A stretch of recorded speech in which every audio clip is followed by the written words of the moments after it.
Cthulhu Jack.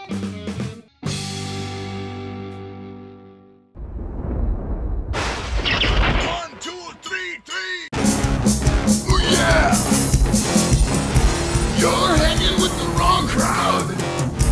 You like your music loud. Sometimes you want an album to tell a story. It's gonna be hard, it's gonna be hot. You're up in that dark. The glory is primal. You dominate bitches the final.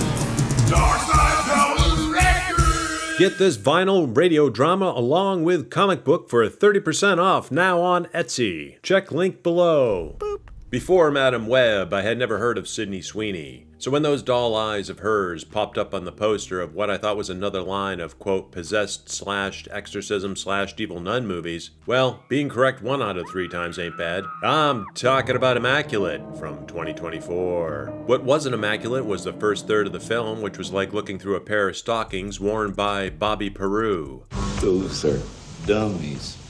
Dummy. I'm begging new filmmakers out there. I understand you want mood, mystery, and suspense while sculpting your vision.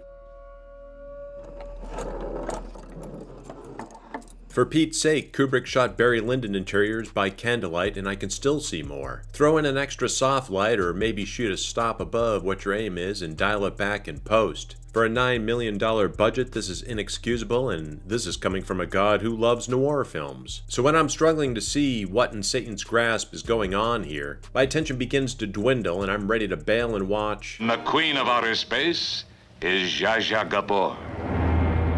Yet I dug my claws in with patience, due more to curiosity with the prior knowledge revealing that this script had languished in Hollywood purgatory since 2014. Sweeney bought the rights, and with her company 50/50 Films and newfound fame, Sister Celia was created, and this born and bred church mouse is off to Italy to take up residence at a convent, tending to dying nuns.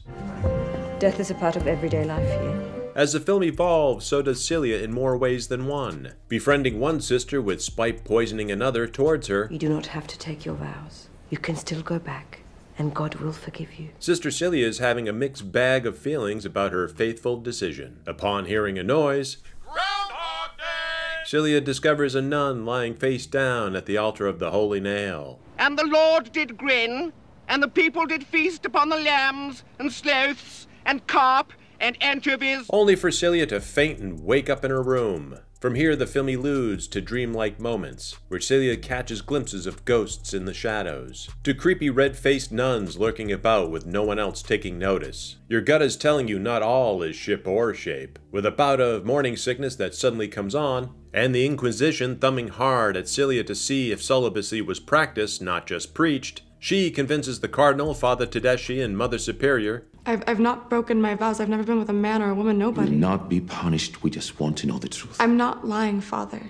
That this little turtle dove has had an immaculate conception. I'd buy that for $1. Or did she? We follow Celia through her trimesters. Along the way, there are a few bumps in the road, with spiteful sister getting bent that she wasn't the chosen one. There can be only one. Celia mentally and physically is falling apart.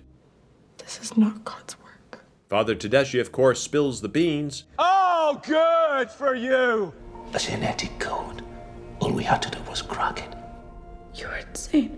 No idea why he chose to do this, considering they just buried his sister alive at the beginning of the film for escaping. But since the audience had zero clue how the heck she got preggers, why not tell us, Mr. Genetic Engineer? That's right, kids. Father T impregnates chromosome X with baby Jesus DNA from the Holy Nail. In a land of overused plot devices, I thought this was novel enough in a spotlight moment. Problem is getting there. Even at the 1 hour and 28-minute runtime, which was a godsend, I still found myself in a daze, much like Sweeney, plodding our way through this mire. There are tendons here of ideas, but not enough meat on the bones to keep this memorable. It all blurs together as just another...